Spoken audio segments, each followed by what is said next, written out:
My boss called me in office and fired me, but what I did next left him stunned. The fluorescent lights buzzed faintly above me as I sat at my desk, staring blankly at the email notification blinking on my screen. It was from Mr. Anderson, the man who had been both a mentor and a tormentor for the past 5 years of my life. The subject line read simply, "Please come to my office immediately." My stomach churned with unease. This wasn't unusual. Mr. Anderson often summoned employees without warning, but something about the tone of those words felt different this time. There was an urgency that made my heart race, though I tried to convince myself it was nothing more than another performance review or perhaps some new project he wanted me to take on. I smoothed down my blazer and stood up, glancing around the open-plan workspace where dozens of colleagues were typing furiously, their heads buried in reports and spreadsheets. No one noticed me leaving. They were too engrossed in their own tasks. As I walked toward his office, each step seemed heavier than the last. The air grew colder the closer I got, like walking into a freezer. His door was slightly ajar, and through the crack, I could see him pacing back and forth, his tie loosened, his face pinched with tension. He looked troubled. That alone should have tipped me off, but denial is a powerful thing. When I knocked softly and stepped inside, he didn't even glance at me right away. Instead, he continued pacing, running a hand through his thinning hair before finally stopping to face me. His expression was unreadable, a mix of guilt and resolve that sent a fresh wave of dread coursing through me. Without preamble, he gestured for me to sit, and when I did, he leaned against the edge of his desk, arms crossed tightly over his chest. "Listen," he began, his voice clipped and devoid of warmth. "This isn't easy for me to say, but," he hesitated, swallowing hard, and for a moment, I thought maybe there was still hope. Maybe this was just another one of his tough love speeches designed to push me harder, make me better. But then he said the words that would change everything, "We're letting you go." It hit me like a freight train. My breath hitched, and for a second, I couldn't process what he'd just said. Letting me go? Fired? After all these years? All the late nights, all the sacrifices, all the times I'd gone above and beyond, not just for the company but for him personally? My mind scrambled to find logic in his decision, but none came. His explanation was brief and clinical, something about restructuring and budget cuts, though I barely heard him. His voice faded into the background as shock gave way to anger, sadness, and humiliation. By the time he finished speaking, I was trembling, not out of fear, but out of sheer disbelief. How could he do this? To me? To someone who had poured her soul into this job, who had treated it not just as work but as a calling. Tears pricked at the corners of my eyes, but I refused to let them fall. Not here. Not in front of him.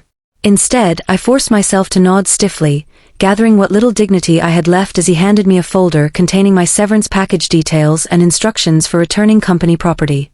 As I rose from the chair, my legs felt like jelly beneath me, but I managed to keep my composure long enough to walk out of his office without collapsing. Once outside, however, the weight of it all crashed down on me. I stumbled into the empty break room, clutching the folder so tightly my knuckles turned white. My vision blurred as tears spilled over, hot and uncontrollable. For the first time in years, I allowed myself to cry, not silently, not discreetly, but fully, completely, until my body shook with sobs. But even amidst the storm of emotions swirling inside me, a spark ignited deep within. A quiet voice whispered that I wouldn't let this defeat me. I couldn't. And as I wiped my face and straightened my shoulders, I realized something. This wasn't the end. It was the beginning of something else entirely.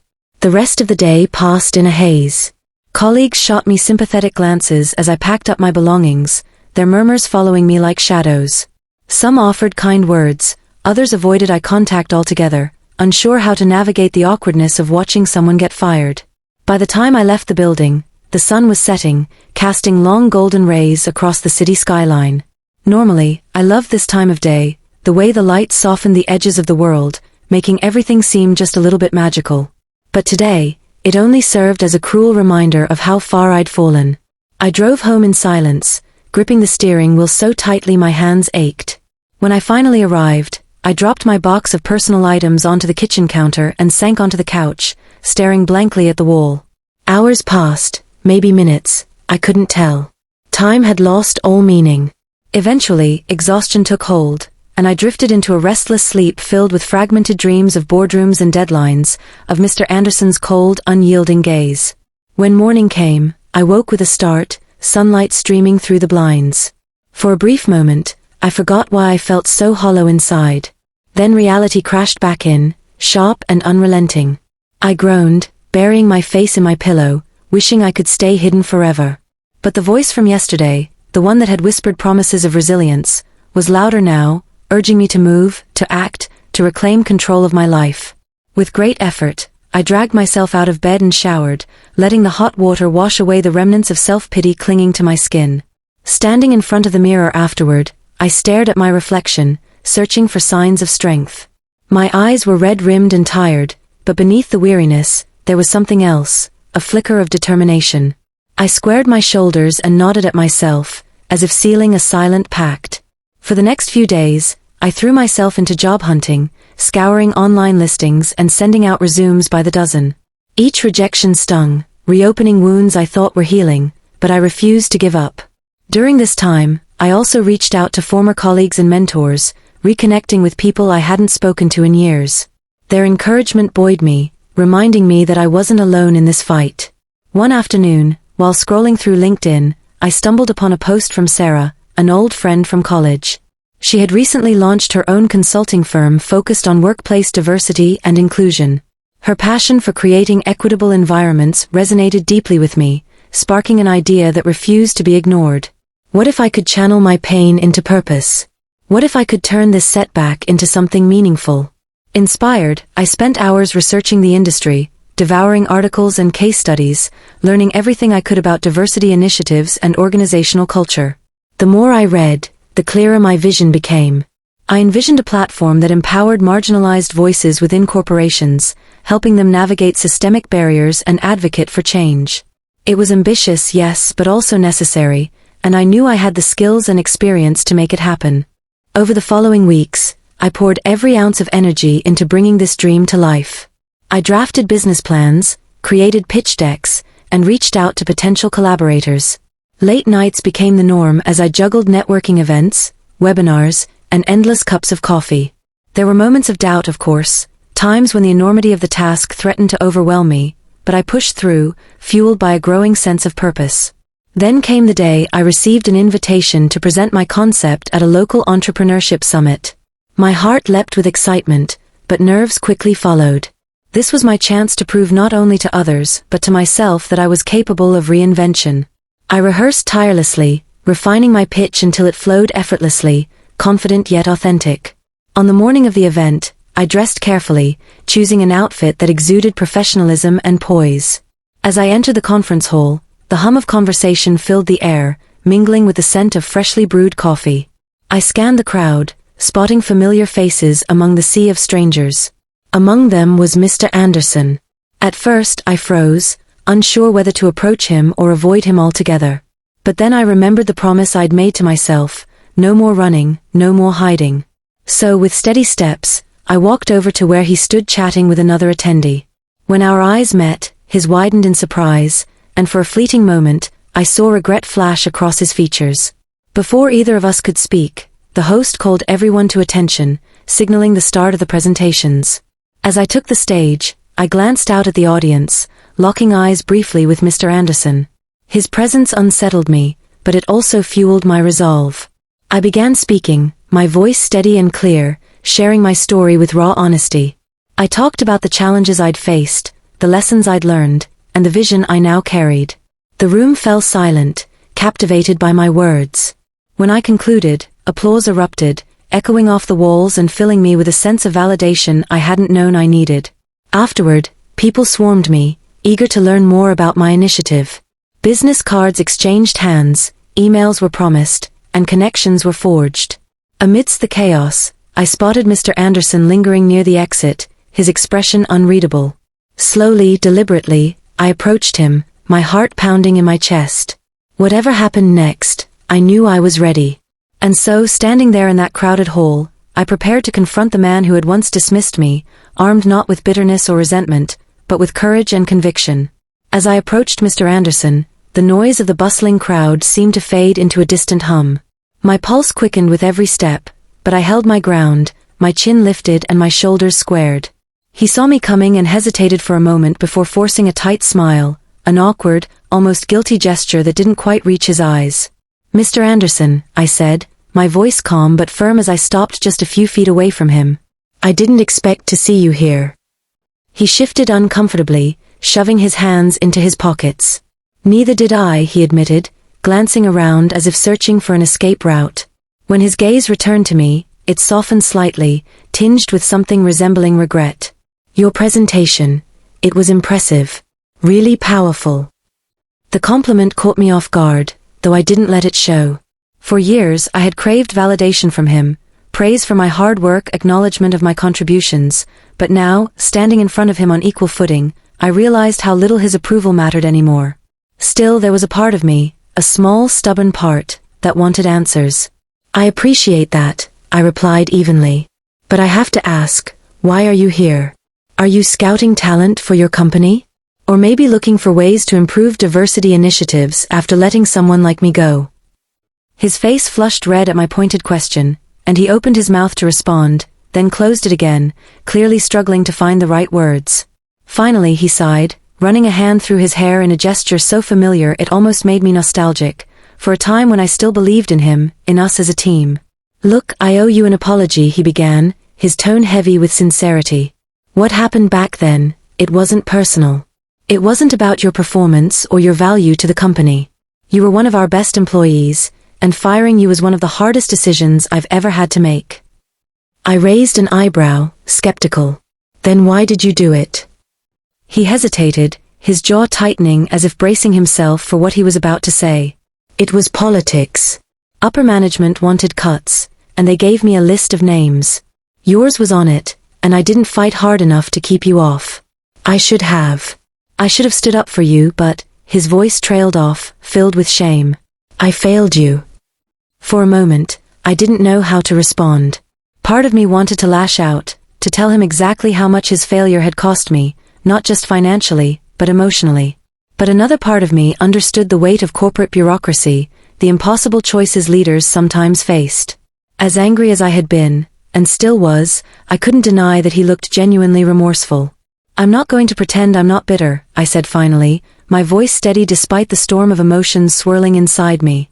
"You took away something I loved, something I worked tirelessly for. And yeah, it hurt. A lot. But," I paused, taking a deep breath. "But maybe losing that job was the push I needed to find my true purpose." His brow furrowed in confusion. "What do you mean?" I gestured toward the stage where I'd delivered my presentation moments earlier. "That idea I shared today, the platform I'm building, it's because of everything I went through. Being fired forced me to reevaluate what I wanted, who I am, and what kind of impact I want to have on the world. If things had stayed the same, I might never have found the courage to pursue this dream." He stared at me, his expression a mixture of awe and guilt. "You turned something terrible into something incredible," he murmured, shaking his head in disbelief. "I don't know if I could have done the same." "That's the thing," I said, meeting his gaze directly. "We all have choices to make. Some are harder than others, but they shape who we become. What matters is what we do next." There was a long silence between us, thick with unspoken words and unresolved tension. Then, slowly, he extended his hand. "I hope you'll allow me to support your project in any way I can. Consider it, making amends." I hesitated, staring at his outstretched hand. Trusting him again felt like stepping onto thin ice, unsure if it would hold. But as I looked into his eyes, I saw genuine remorse, and perhaps even admiration. Reluctantly, I reached out and shook his hand, feeling the weight of closure settle over me. "Thank you," I said softly. "But remember, actions speak louder than words." He nodded solemnly. "Understood."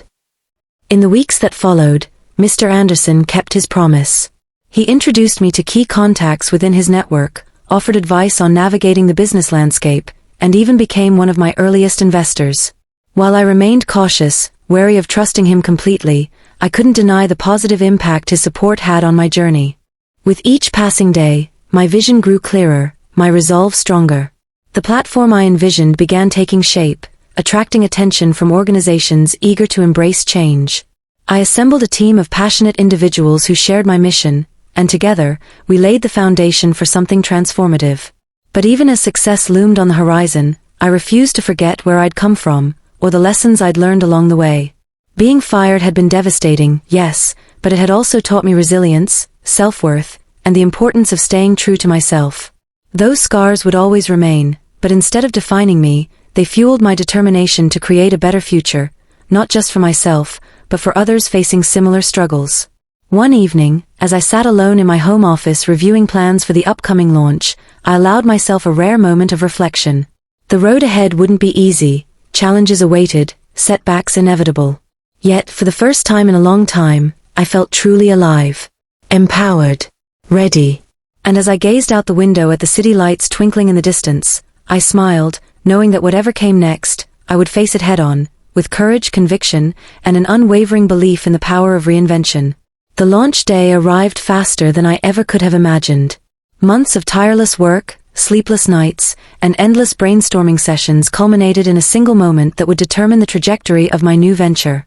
The venue was bustling with energy. Investors, industry leaders, journalists, and potential clients mingled under sparkling chandeliers, their conversations blending into a symphony of anticipation. It felt surreal to see so many people gathered for something I had once only dreamed of. As I stood backstage, adjusting the microphone clipped to my lapel, I couldn't help but think about how far I'd come. Just over a year ago, I was sitting in Mr. Anderson's office, devastated and humiliated, wondering if I'd ever recover from the blow of being fired. Now here I was, about to unveil a platform designed to empower others who had faced similar injustices, a testament to resilience, reinvention, and the unyielding human spirit. Taking a deep breath, I stepped onto the stage. A hush fell over the room as all eyes turned to me.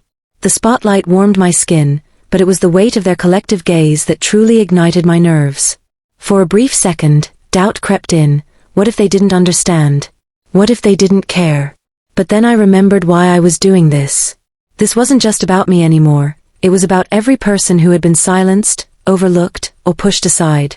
My voice trembled slightly as I began to speak, but soon the words flowed effortlessly, carrying the raw emotion of my journey. I started this project not because I wanted to change the world, I admitted, my voice steady now, but because the world changed me. When I lost my job, I felt like I'd lost myself. I questioned my worth, my abilities, my purpose. But in that darkness, I discovered something unexpected: strength. Strength to rise above, to redefine my path, and to use my pain as fuel for something greater. I paused, scanning the audience. Some faces were curious, others empathetic, but all were listening intently. This platform isn't just about diversity and inclusion, it's about creating spaces where everyone feels seen, heard, and valued. Where no one has to endure what I went through alone. Because when we lift each other up, we don't just survive, we thrive. The applause that followed was thunderous, reverberating through the hall like a tidal wave. Tears pricked at the corners of my eyes, but I blinked them away, refusing to let the moment pass without fully absorbing its significance. As I stepped off the stage, congratulatory hugs and handshakes greeted me, along with promises of collaboration and support. Among the crowd, I spotted Mr. Anderson, clapping enthusiastically, a proud smile tugging at his lips. For the first time, I allowed myself to feel gratitude, not forgiveness, not yet, but acknowledgement of the role he had played, however unintentionally, in bringing me here. In the months that followed, the platform gained traction faster than I could have hoped. Organizations large and small signed on, eager to implement our tools and training programs. Testimonials poured in from employees whose lives were transformed by newfound opportunities and voices finally being heard. Each success story fueled my determination to expand further, to reach even more people. But success wasn't without its challenges. There were days when the pressure threatened to overwhelm me, when setbacks tested my resolve. Yet through it all, I reminded myself of the lessons I'd learned during my darkest hours: perseverance, adaptability, and the importance of leaning on those around me. My team became more than colleagues, they were family, sharing in both the triumphs and struggles. One evening, as I sat on the balcony of my apartment overlooking the city skyline, I reflected on the journey that had brought me here. The scars of being fired still lingered, faint reminders of the pain I'd endured, but they no longer defined me. Instead, they served as markers of growth, proof that adversity could be alchemized into opportunity. A soft knock at the door interrupted my thoughts. Opening it, I found Sarah, the friend whose post had inspired me to pursue this path. She held 2 glasses of wine and a knowing smile. "Celebrating?" she asked, stepping inside. "Always," I replied, taking one of the glasses. We clinked them together, the sound sharp and satisfying against the quiet night. "You've come a long way," she said, her tone warm with admiration. "Do you ever wonder what would have happened if things had gone differently?"